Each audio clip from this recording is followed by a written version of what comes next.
Ito, ang latest weather update.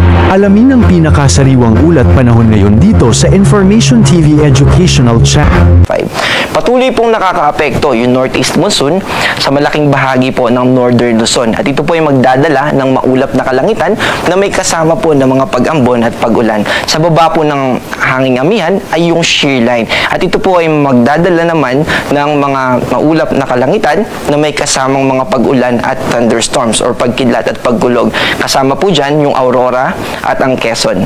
Sa kabilang bahagi naman po, easterlies ang nakakaapekto, lalo na po sa malaking bahagi ng Visayas at Mindanao.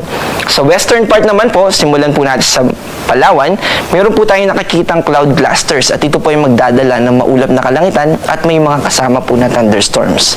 Sa western part naman po, kasama yung Metro Manila, ay maulap na kalangitan pero ito po yung tinatawag natin na partly cloudy to cloudy skies at maaliwalas na kalangitan po na may chances pa rin na magkaroon ng kaulapan, although mababa po yung chance ng thunderstorm sa Metro Manila, pero sa ibang bahagi naman po ay may possibility pa rin yung thunderstorms.